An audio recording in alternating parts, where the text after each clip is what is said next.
నమస్తే welcome to non stop news. రోజంతా బిజీగా ఉన్నారా? న్యూస్ అప్డేట్స్ మిస్ అయ్యారా? డోంట్ వరీ, బ్రేక్స్ లేకుండా బోర్ కొట్టకుండా నాన్ స్టాప్ న్యూస్ ప్రతిరోజు రాత్రి 9 గంటలకు. నేను హిమబిందు, నేను మహేశ్వరి. వివరాలకు వెళ్దాం. తెలంగాణ అసెంబ్లీ సమావేశాలు హాట్ గా సాగాయి. గవర్నర్ ప్రసంగంపై ధన్యవాద తీర్మానంపై చర్చ సమయంలో బీఆర్ఎస్ ఎమ్మెల్యే జగదీష్ రెడ్డి చేసిన వ్యాఖ్యలపై దుమారం రేగింది. స్పీకర్ ప్రసాద్ కుమార్ ను ఉద్దేశించి చేసిన వ్యాఖ్యలపై క్షమాపణ చెప్పాలని మంత్రి శ్రీధర్ బాబు, కాంగ్రెస్ ఎమ్మెల్యేలు డిమాండ్ చేశారు. ఈ క్రమంలో సభలో గందరగోళం నెలకొనడంతో సభను వాయిదా వేశారు స్పీకర్.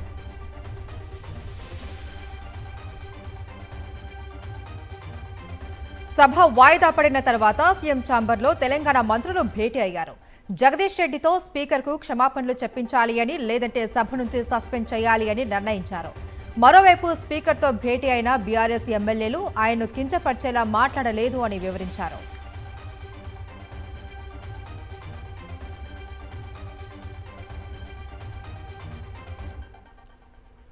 స్పీకర్పై అనుచిత వ్యాఖ్యలు చేసిన జగదీష్ రెడ్డిని సస్పెండ్ చేయాలని మంత్రి సీతక్క ప్రతిపాదించగా మిగతా కాంగ్రెస్ సభ్యులు బలపరిచారు. ఆ తర్వాత శాసనసభ వ్యవహారాల శాఖ మంత్రి శ్రీధర్ బాబు ప్రవేశపెట్టిన తీర్మానాన్ని ఆమోదించిన స్పీకర్ జగదీష్ రెడ్డిపై సస్పెన్షన్ వేటు వేశారు.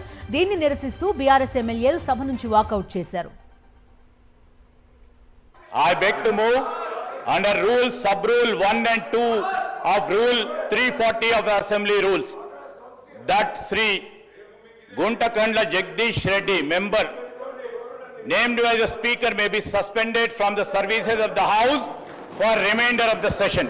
Sri Guntakandla Jagdish Reddy, member named by the speaker, be suspended from the services of the house for remainder of the session.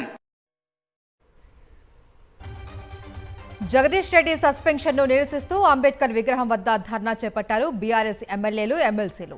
ఆందోళన చేస్తున్న వారిని అదుపులోకి తీసుకున్న పోలీసులు తెలంగాణ భవన్ కు తరలించారు. కాంగ్రెస్ తీరును నిరసిస్తూ శుక్రవారం రాష్ట్ర వ్యాప్తంగా ప్రభుత్వ దిష్టిబొమ్మలు దహనం చేయాలి అని పిలుపునిచ్చారు బీఆర్ఎస్ వర్కింగ్ ప్రెసిడెంట్ కేటీఆర్. ఇవాళ మా గౌరవ సభ్యులు జగదీశ్వర్ రెడ్డి గారిని ఏదైతే ఈ సమావేశాలు ముగిసేంత వరకు సస్పెండ్ చేస్తున్నామని చెప్పి ఏకపక్షంగా నియంతృత్వ పోకడలతో ఈ రాష్ట్ర ప్రభుత్వం, శాసనసభ వ్యవహారాల మంత్రి శ్రీధర్ బాబు గాని, ముఖ్యమంత్రి రేవంత్ రెడ్డి గాని ఏకపక్షమైన నిర్ణయం తీసుకుని ఇవాళ మా సభ్యుడు గొంతు నొక్కడం జరిగింది. స్పీకర్ గారి అధికారాలు ఏందో, స్పీకర్ గారి విధులేందో అన్ని కూడా నాకు తెలుసు. సీనియర్ శాసనసభ్యుడిగా ఎక్కడ కూడా స్పీకర్ గారి గౌరవానికి భంగం కలిగించే పద్ధతిలో కూడా నేను మాట్లాడలేదు. ఇది కేవలం ప్రభుత్వ కుట్ర. ఈ చర్య స్పీకర్ గారు కూడా సమ్మతిస్తారని నేను అనుకోవడం లేదు. తెలంగాణలో ఎమ్మెల్యే కోటా ఎమ్మెల్సీ ఎన్నికలు ఏకగ్రీవమయ్యాయి. 5 స్థానాలకు గాను 5 అభ్యర్థులే నామినేషన్లు దాఖలు చేశారు. ఉపసంహరణ గడువు కూడా ముగియడంతో అభ్యర్థులకు ఆర్ఓ ఎమ్మెల్సీగా ధృవీకరణ పత్రం అందజేశారు. విజయశాంతి, అద్దంకి దయాకర్, శంకర్ నాయక్ ధృవీకరణ పత్రాలను అందుకున్నారు. కార్యక్రమానికి డిప్యూటీ సీఎం భట్టి విక్రమార్క, పలువురు మంత్రులు, ఎమ్మెల్యేలు హాజరయ్యారు.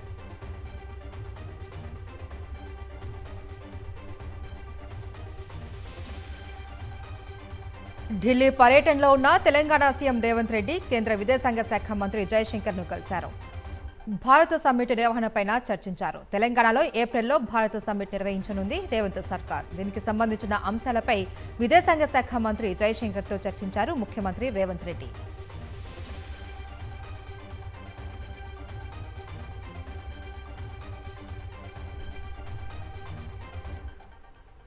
దేశంలో ఏ ముఖ్యమంత్రి చంద్రబాబులా వ్యవహరించలేదన్నారు మండలిలో ప్రతిపక్ష నేత బొత్స సత్యనారాయణ. ఏ రాజకీయ పార్టీకి ఏ సిద్ధాంతం ఉన్నా అంతిమ లక్ష్యం మాత్రం ప్రజలకు సుపరిపాలన అందించడమే అన్నారు. రాజ్యాంగబద్ధమైన పదవిలో ఉన్న చంద్రబాబు ఏకపక్షంగా మాట్లాడడం సరికాదన్నారు బొత్స.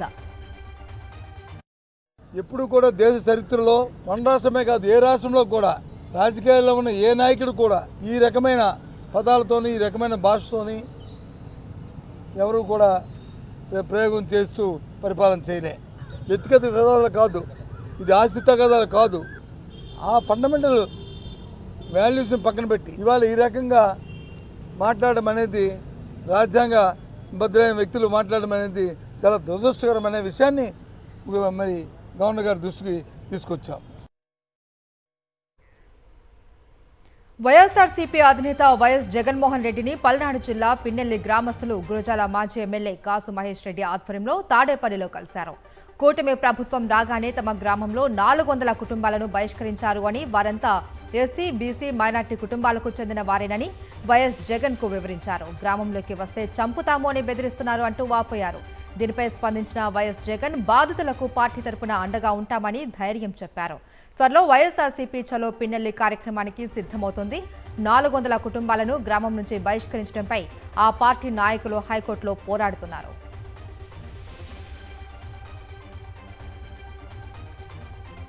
మంత్రి కొలుసు పార్థసారథి వ్యాఖ్యలపై మండలి చైర్మన్ ఫైర్ అయ్యారు.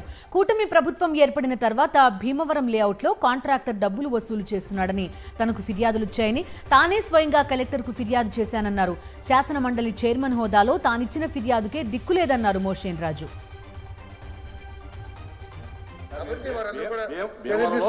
భీమవరం లేఅవుట్ లో 9,000 ఇల్లు ఇచ్చారు. అక్కడ ఒక ప్రైవేట్ కాంట్రాక్టర్ వచ్చి డబ్బులు ప్రజల దగ్గర ఇందాక మెంబర్ చెప్పినట్టుగా డబ్బులు వసూలు చేస్తున్నారని చెప్పి వాళ్ళు కంప్లైంట్ ఇస్తే, వాళ్ళ దగ్గర ఎంటీ నోట్లు కూడా రాయించుకుంటున్నాడని కంప్లైంట్ ఇస్తే, నేను స్వయంగా ఇప్పుడున్న గవర్నమెంట్ లో కంప్లైంట్ నేను క్లియర్ గా రాసిచ్చా, ఎంక్వైరీ చేసి రిపోర్ట్ చేయండి అని. ఇప్పటి వరకు దాని మీద యాక్షన్ లేదు. నేను మీరు నోట్ చేసుకోండి. అది నేను భీమవరం కంప్లైంట్ ఇచ్చి ఎంక్వైరీ చేయమని, ఆయన కొత్తగా ఎంక్వైరీ చేయమన్నాడు. నేను ఇచ్చి 2 సార్లు రిమైండ్ రాశాను కలెక్టర్కి. ఆ కలెక్టర్ కనీసం పట్టించుకున్న పరిస్థితే లేదు. అధ్యక్ష భీమవరమే కాదు, విజయనగరం కానివ్వండి, విశాఖపట్నం కానివ్వండి, బెజవాడ కానివ్వండి, రాష్ట్ర వ్యాప్తంగా నేను రిటర్న్ కంప్లైంట్ ఎందుకు యాక్షన్ తీసుకోలేదు, ఎందుకు యాక్షన్ తీసుకోలేదు చెప్తాను. కలెక్టర్ అడగండి. నేను మీకు చెప్తాను అధ్యక్ష, మీరు అడిగారు కాబట్టి, గౌరవ అధ్యక్షులు వారు అడిగారు కాబట్టి. నేను చైర్మన్ హోదాలో రాస్తే అవినీతి జరుగుతుంది, అక్కడ లబ్ధిదారులు ఇబ్బంది పడుతున్నారంటే ఆ కలెక్టర్ పట్టించుకోకపోతే కొత్తగా ఎంక్వైరీ చేయమంటే ఏం ఎంక్వైరీ చేస్తారు? కొత్తగా ఎంక్వైరీ కాదు అధ్యక్ష, దీని మీద ఆల్రెడీ విజిలెన్స్ అండ్ ఎన్ఫోర్స్మెంట్ తో ఎంక్వైరీ జరుగుతుంది. ఆ ఎంక్వైరీలోనే భీమవరం కూడా ఒక భాగం అధ్యక్ష. కలెక్టర్ గారు ప్రభుత్వం దృష్టికి తీసుకురావడం జరిగింది. దాని మీద మొత్తం స్టేట్ వైడ్ ఎంక్వైరీ. నా లెటర్ మీద నాకు రిప్లై ఇవ్వాలి కదండి, ఏదండి ఏం జరుగుతుంది అనేది నాకు రిప్లై ఇవ్వాలి కదా కలెక్టర్. మీ లెటర్ 2 సార్లు కంప్లైంట్ ఇస్తే కలెక్టర్ 4 సార్లు ఫోన్ చేస్తే అవినీతి జరుగుతుంది, అక్కడ డబ్బులు దొబ్బేస్తున్నారు, లబ్ధిదారుల దగ్గర ఎంటీ రోడ్ల మీద సంతకం పెట్టించుకుంటున్నాడు ఎవడెవడో కాంట్రాక్టర్ అంటే యాక్షన్ తీసుకుని చెప్పకపోతే చెప్పండి. అధ్యక్ష, మీ మాటల ద్వారా, మీ రూలింగ్ ద్వారా రాష్ట్ర ప్రజలకు అర్థమైంది ఏంటంటే, ఎస్ ఈ గృహ నిర్మాణంలో మహిళలకు ఆడబిడ్డ నిధిపై ఏపీ ప్రభుత్వం మోసం బయటపడింది. మండలి సాక్షిగా ప్రభుత్వ నిర్వాకం బట్టబయలైంది. ఆడబిడ్డ నిధి ఎప్పుడిస్తారో మంత్రి శ్రీనివాస్ చెప్పలేదు, పరిశీలనలో ఉంది అంటూ సమాధానం దాటవేశారు.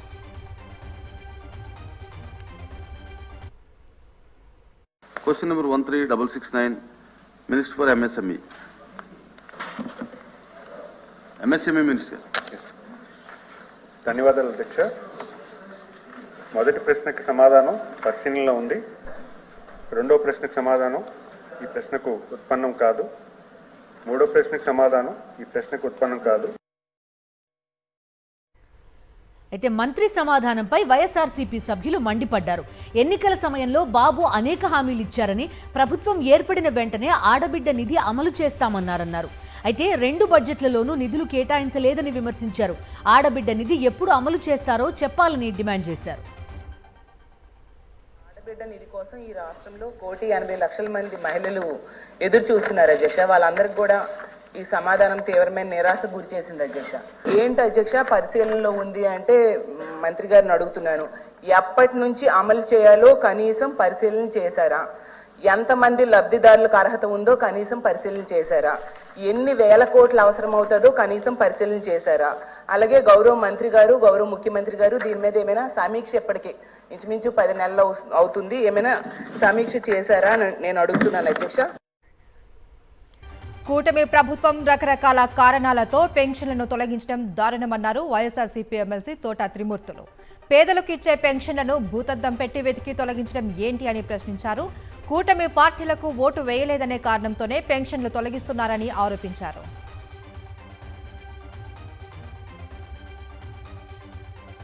ఈ రోజుకు ఉన్నటువంటి 63 లక్షలు అంటే సుమారు 2 లక్షలు సుమారు పెన్షన్లో ఏ విధంగా తగ్గినాయి, ఎందుకు తగ్గినాయి అనేటువంటిది తగ్గటంలోని మాకున్న సమాచారం ప్రకారంగా చాలా మందికి ఇనెలిజిబుల్ అని రకరకాల యాక్షన్లతోటి తీసేశారనేటువంటిది మాకున్నటువంటి సమాచారం. దాంట్లో భాగంగానే మరి ఏ రకంగా రకరకాల కారణాల వల్ల తగ్గించేటువంటి ఏర్పాట్లు చేయడం అనేటువంటి చాలా అన్యాయం ఇది. దక్షిణాది రాష్ట్రాలపై కేంద్రం కుట్ర పన్నుతోందని ఫైర్ అయ్యారు ముఖ్యమంత్రి రేవంత్ రెడ్డి. నియోజకవర్గాల పునర్విభజనతో దక్షిణాదికి అన్యాయం జరుగుతోందన్నారు. ఈ నెల 22న చెన్నైలో జరుగుతున్న సమావేశానికి రావాల్సిందిగా డీఎంకే నేతలు ఢిల్లీలోని సీఎం రేవంత్ ను ఆహ్వానించారు. పార్టీ అనుమతి తీసుకుని సమావేశంలో పాల్గొంటానన్నారు రేవంత్ రెడ్డి. జాతీయ స్థాయిలో పార్లమెంట్ నియోజకవర్గాల పునర్విభజన పేరుతో దక్షిణాది రాష్ట్రాల మీద పన్నుతున్న కుట్రను తిప్పికొట్టడానికి ఈ నెల 22 తారీఖు నాడు చెన్నైలో సమావేశాన్ని ఏర్పాటు చేయడం జరిగింది. తెలంగాణ రాష్ట్ర ముఖ్యమంత్రిగా నన్ను ఆహ్వానించడానికి ఈ రోజు కాంగ్రెస్ పార్టీ ఏఐసిసి నాయకత్వంతో మాట్లాడి ఈ సమావేశానికి హాజరయ్యి దక్షిణాది రాష్ట్రాల మీద కేంద్ర ప్రభుత్వం పన్నుతున్న కుట్రను తిప్పికొట్టడానికి అవసరమైన కార్యాచరణను మేము చేపట్టడం జరుగుతుంది. వైఎస్ఆర్సీపీపై మాజీ ఎంపీ విజయసాయిరెడ్డి చేసిన కామెంట్స్ కు కౌంటర్ ఇచ్చారు మాజీ మంత్రి గుడివాడ అమర్నాథ్. వైఎస్ జగన్మోహన్ రెడ్డి కోటరీ అంటే అది ప్రజలేనని స్పష్టం చేశారు. ఒకరి మీద ప్రేమ పుడితే మరొకరి మీద ప్రేమ విరిగిపోతుందన్నారు. వైఎస్ఆర్ కాంగ్రెస్ పార్టీలో ఉన్నంతకాలం అత్యంత కీలకమైనటువంటి స్థానాల్లో వారు పనిచేశారు. సరే, వారు మాట్లాడినప్పుడు ఢిల్లీలో మాట్లాడినప్పుడు నేను ఇంక రాజకీయం మాట్లాడదలుచుకోలేదు, వ్యవసాయం మాత్రమే చేస్తానని చెప్పారు. సరే, అలాగే అనుకున్నాం. మరి నిన్నటి పరిస్థితులు అయితే దానికి భిన్నంగా కనిపించాయి నాకైతే. సో నిన్న భిన్నంగా కనిపించిన తర్వాత ఈ కొత్త మాటలన్నీ మనసు ఇరిగిపోయింది, లేకపోతే ఇంకోటి అయింది అన్న తర్వాత ఇంకో మీద ప్రేమ పుడితేనే మనసు ఇరిగిపోవాలి. మరి నా వ్యక్తిగతమైనటువంటి అభిప్రాయం. కాశీనాయన క్షేత్రం సున్నితమైన అంశమని, రాజకీయాలకు అతీతంగా క్షేత్రాన్ని కాపాడాలని అన్నారు కడప ఎంపీ వైఎస్ అవినాష్ రెడ్డి. ఇటీవల అటవీ శాఖ అధికారులు కూల్చివేసిన కాశీనాయన సత్రాలను సందర్శించారు ఎంపీ అవినాష్ రెడ్డి. వైఎస్ జగన్ ముఖ్యమంత్రిగా ఉన్నప్పుడు జ్యోతి క్షేత్రానికి అటవీ అనుమతులు కోరుతూ కేంద్ర మంత్రికి లేఖ రాస్తే కూటమి ప్రభుత్వం ఆదేశాలిచ్చి మరీ కూల్చివేతలకు పాల్పడిందని ఆగ్రహం వ్యక్తం చేశారు. ఇటీవల కాలంలో జ్యోతి క్షేత్రంలో జరిగిన పరిణామాలు చాలా బాధాకరము. ఈ ప్రాంతానికి సంబంధించిన ఎంతో మంది మనోభావాలు, సెంటిమెంట్స్ దెబ్బతిన్న పరిస్థితి. ఈ సందర్భంగా మేము ప్రభుత్వాన్ని ఒకటే మనవి చేస్తా ఉన్నాం. దాదాపు ఇక్కడున్న లక్ష్మీ నరసింహస్వామి టెంపుల్కి సంబంధించిన చరిత్ర ఒకసారి చూస్తే 200 సంవత్సరాల పైచిలుకు చరిత్ర ఇక్కడున్న నరసింహస్వామి గుడికి ఉంది. ఈ ఆశ్రమంలో ఈ గుడి పక్కన నిత్యం అన్నదానం జరుగుతుంది. ప్రతిరోజు ప్రతి పూట అన్నదానం జరుగుతుంది. ప్రతిరోజు వేల మంది వస్తారు. ఇటువంటి ప్రాంతానికి సంబంధించి న్యాయం చేయమని చెప్పి ప్రభుత్వాన్ని మనవి చేస్తా ఉన్నాం. పల్నాడు జిల్లా నరసరావుపేటలో నూతన వైఎస్ఆర్సీపీ లీగల్ సెల్ జిల్లా కార్యాలయాన్ని వైఎస్ఆర్సీపీ లీగల్ సెల్ అధ్యక్షుడు మనోహర్ రెడ్డి, మాజీ మంత్రి అంబటి రాంబాబు, మాజీ ఎమ్మెల్యే పిన్నెల్లి రామకృష్ణారెడ్డి ప్రారంభించారు. కూటమి ప్రభుత్వం వైఎస్ఆర్సీపీ నేతలు, కార్యకర్తలపై అక్రమ కేసులు పెట్టి వేధిస్తోందని మండిపడ్డారు పిన్నెల్లి. ప్రభుత్వం బనాయించే అక్రమ కేసులపై న్యాయ పోరాటం చేసేందుకు లీగల్ సెల్ కార్యాలయం ఉపయోగపడుతుందని వెల్లడించారు.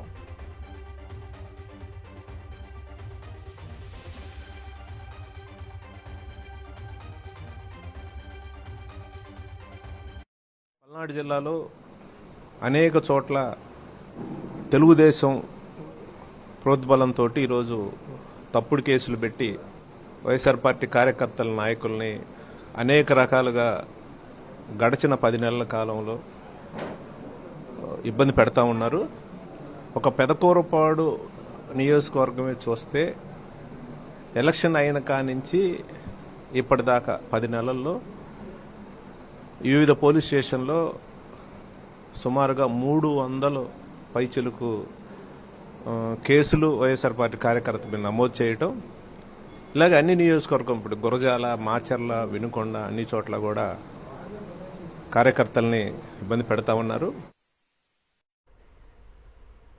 పోసాని కృష్ణమురళిపై కక్ష సాధించడం కోసమే ఆయనపై లేనిపోని కేసులు నమోదు చేస్తున్నారని, ఇదంతా లోకేష్ సూచనలతోనే జరుగుతోందని ఆరోపించారు మాజీ మంత్రి అంబటి రాంబాబు. గుంటూరు జైల్లో పోసానిని పరామర్శించారు ఆయన. పోసాని కృష్ణమురళి గారు తప్పు చేశారా, రైట్ చేశారా అనేది, ఆయన బూతులు తిట్టింది కరెక్టా కాదా అనేది చాలా సుదీర్ఘమైన వాదనల తర్వాత కోర్టు వారు నిర్ణయించి వారికి శిక్ష వేయటమా కొట్టేయటమా జరుగుతుంది. నేను ఇవాళ మనవి చేస్తున్నా, ఏమైతే కేసులు పెట్టారో ఒక్క కేసు కూడా నిరూపణ కాదు, సాక్ష్యాధారాలు లేవు. భయపెట్టాలనేటువంటి ప్రయత్నం ఈ తెలుగుదేశం ప్రభుత్వం లోకేష్ నాయకత్వంలో అదేదో ఎర్రబుక్కు రాజ్యాంగం అనే పద్ధతుల్లో చేస్తున్నారు. దీన్ని వైఎస్ఆర్ కాంగ్రెస్ పార్టీ తీవ్రంగా ఖండిస్తుంది. పోసాని కృష్ణమురళి హైకోర్టును ఆశ్రయించారు. తనపై బాపట్ల పోలీస్ స్టేషన్లో నమోదైన కేసును క్వాష్ చేయాలి అంటూ పిటిషన్ దాఖలు చేశారు. ఆ పిటిషన్పై న్యాయస్థానం విచారణ చేపట్టింది. BNS 35(3) సెక్షన్ను ఫాలో అవ్వాలి అని హైకోర్టు పోలీసులను ఆదేశించింది.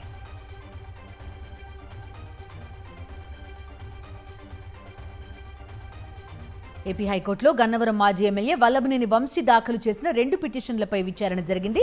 గన్నవరం పోలీసులు నమోదు చేసిన మైనింగ్ కేసుల్లో సెక్షన్ 35(3) ప్రొసీజర్ ఫాలో అయ్యేలా ఆదేశాలు ఇవ్వాలని తాను దాఖలు చేసిన 2 పిటిషన్లలో పేర్కొన్నారు వల్లభనేని వంశీ. దీనిపై న్యాయస్థానం విచారణ జరిపింది. ఈ సందర్భంగా వల్లభనేని వంశీ తరపున న్యాయవాది వాదనలు వినిపించారు. 2 కేసుల్లో 7 ఏళ్ల లోపు సెక్షన్లు మాత్రమే నమోదు చేశారని 35(3) ప్రొసీజర్ ఫాలో అయ్యేలా ఆదేశాలు ఇవ్వాలని వాదనలు వినిపించారు వంశీ తరపు లాయర్. మరోవైపు ప్రభుత్వ తరపు లాయర్ అదనంగా మరికొన్ని సెక్షన్లు కూడా కేసులో నమోదు చేసినట్టు కోర్టుకు తెలిపారు. దీంతో కోర్టు తమకు పూర్తి వివరాలు సమర్పించాలని పోలీసులను ఆదేశించింది. తదుపరి విచారణను వచ్చే సోమవారానికి వాయిదా వేసింది. విజయవాడ SC/ST స్పెషల్ కోర్టులో గన్నవరం మాజీ ఎమ్మెల్యే వల్లభనేని వంశీ దాఖలు చేసిన బెయిల్ పిటిషన్పై విచారణ వాయిదా పడింది. విచారణలో వంశీ తరపున వాదనలు వినిపించారు న్యాయవాది సత్యశ్రీ. వంశీ అనారోగ్యంతో ఇబ్బందులు పడుతున్నందున బెయిల్ మంజూరు చేయాలి అని కోరారు. ఈ కేసుకు వంశీకి ఎలాంటి సంబంధం లేదని కూడా వాదించారు. రాజకీయ కక్ష సాధింపు చర్యల్లో భాగంగానే కేసు పెట్టారు అని వాదనలు వినిపించారు. ఇప్పటికే బెయిల్ పిటిషన్పై తన వాదనలు వినిపించారు పబ్లిక్ ప్రాసిక్యూటర్. ఇప్పుడు వంశీ తరపు న్యాయవాది వాదనలు విన్న న్యాయమూర్తి ఈ నెల 17కు విచారణను వాయిదా వేశారు. 17న కోర్టులో మరోసారి ఇరుపక్షాల వాదనలు విననున్నారు. ప్రకాశం జిల్లాలో 2 రైతులపై పోలీసులు జులుం ప్రదర్శించారు. తమ భూమిని రెవెన్యూ సిబ్బంది అక్రమంగా ఇతరులకు ఆన్లైన్ చేశారని పొదిలి తహసీల్దార్ కార్యాలయం వద్ద నందిపాలానికి చెందిన వెంకట సుబ్బయ్య, అతని కుమారుడు వెంకటేశ్వర్లు నిరసన చేపట్టారు. పోలీసులు అక్కడికి చేరుకుని వెంకట సుబ్బయ్యను నిరసన విరమించాలని సూచించారు. ఈ క్రమంలో తండ్రి కొడుకులకు పోలీసులకు మధ్య వాగ్వాదం జరిగింది. వృద్ధుడని కూడా చూడకుండా వెంకట సుబ్బయ్యపై దాడి చేయడంతో ఆయనకు తీవ్ర గాయాలయ్యాయి. అలాగే వెంకటేశ్వర్లను బలవంతంగా ఈడ్చుకెళ్లి జీప్లో పోలీస్ స్టేషన్కి తరలించారు. తమ సమస్య పరిష్కరించకపోగా పోలీసులు తమపైనే దాడి చేశారని బాధితులు ఆవేదన వ్యక్తం చేశారు.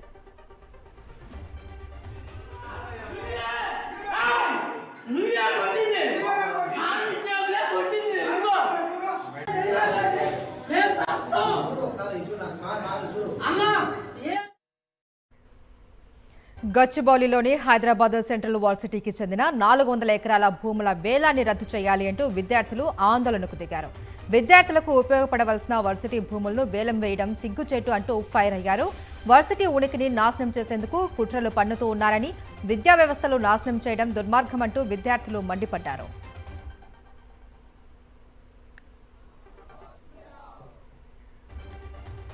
స్కూల్లో పిల్లల్ని దండించేందుకు టీచర్లు గుంజీలు తీయించడం చూస్తుంటాం. కానీ ఒక స్కూల్ హెడ్ మాస్టర్ ఏకంగా విద్యార్థులకే దండం పెట్టి గుంజీలు తీసిన ఘటన విజయనగరం జిల్లా బొబ్బలి మండలం పెంట గ్రామం జడ్పీ స్కూల్లో జరిగింది.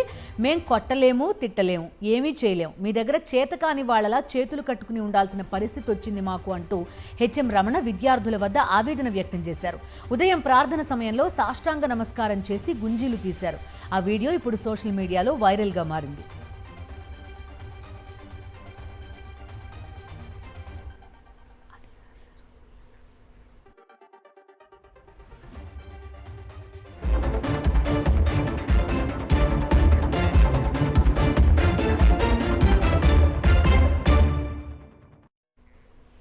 జాతీయ వార్తలు చూద్దాం. హిందీ తమిళ వివాదం మరింత ముదురుతోంది. త్రిభాషా విధానం అమలు విషయంలో కేంద్రం DMK మధ్య మాటల యుద్ధం తారాస్థాయికి చేరిన వేళ స్టాలిన్ ప్రభుత్వం కీలక నిర్ణయం తీసుకుంది. తమిళనాడు రాష్ట్ర బడ్జెట్ నుంచి రూపాయి సింబల్ను తొలగించింది.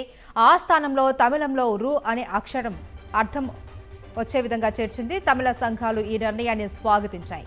మాతృభాషను కాపాడుకునేందుకు తీసుకున్న చర్యగా అభివర్ణించాయి. జాతీయవాదులు మాత్రం నేషనల్ సింబల్ను తక్కువ చేయడం సరికాదు అని ఆక్షేపించారు. నూతన జాతీయ విద్యా విధానంలో భాగంగా త్రిభాషా సూత్రాన్ని అమలు చేయడానికి నిరాకరించిన కారణంగా తమిళనాడుకు సమగ్ర శిక్షా అభియాన్ నిధులను కేంద్ర విద్యాశాఖ నిలిపివేసింది. దీంతో కేంద్రంపై భాషా యుద్ధానికి దిగారు స్టాలిన్. ఇప్పుడు ఏకంగా రిజర్వ్ బ్యాంక్ ఆమోదించిన రూపాయి చిహ్నాన్ని తొలగించారు. ప్రభుత్వ వైఫల్యాల నుంచి ప్రజల దృష్టిని మరల్చేందుకే డీఎంకే భాషా ఉద్యమాన్ని లేవనెత్తిందని విమర్శించారు బీజేపీ నేత తమిళసై సౌందరరాజన్. ఇన్నేళ్లుగా లేనిది ఇప్పుడు రూపాయి సింబల్ను తొలగించడం ఏంటి అని ప్రశ్నించారు. తాము తమిళనాడుకి వ్యతిరేకం కాదు అని, స్టాలిన్ చర్యలకు వ్యతిరేకమని స్పష్టం చేశారు. కర్ణాటక గోల్డ్ స్మగ్లింగ్ కేసులో కేంద్ర దర్యాప్తు సంస్థలు విచారణ ముమ్మరం చేశాయి. ఇప్పటికే ఈ కేసులో డీఆర్ఐ, సీబీఐ దర్యాప్తు కొనసాగుతుండగా తాజాగా ఈడీ రంగంలోకి దిగింది. కన్నడ నటి రన్యారావుకు సంబంధించి బెంగళూరులోని 8 ప్రాంతాలలో ఏకకాలంలో సోదాలు చేపట్టారు ఎన్ఫోర్స్మెంట్ డైరెక్టరేట్ అధికారులు. బెంగళూరు కోరమంగల్లోని రన్యారావు నివాసాలతో పాటు మరో నిందితుడు తరుణ్ రాజ్ ఇంటిపైన దాడులు చేశారు. సోదాల్లో బంగారం సీజ్ చేసినట్లు ఈడీ వర్గాలు వెల్లడించాయి. బంగారం అక్రమ రవాణా కేసులో హవాలా లావాదేవీలపైన దృష్టి పెట్టింది ఈడీ.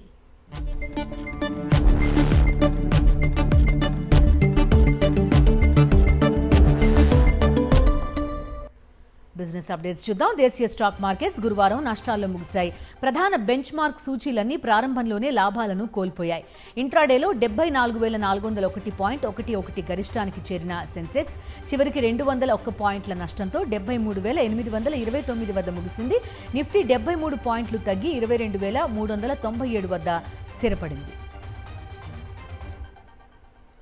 బంగారం ధర రోజుకో రకంగా టెన్షన్ పెడుతుంది. తగ్గిన గోల్డ్ రేటు గురువారం మళ్లీ ఆల్ టైమ్ హైకి చేరింది. ఢిల్లీలో 10 గ్రాముల 24 క్యారెట్ల గోల్డ్ ధర ₹600 పెరిగింది. దాదాపు 20 రోజుల తర్వాత అమాంతం పెరిగిన బంగారం ధర ₹89,450కు చేరింది. ఇక వెండి సైతం ఒక్క రోజులోనే కిలో ₹1,000 పెరిగి ₹101,200 పలుకుతుంది.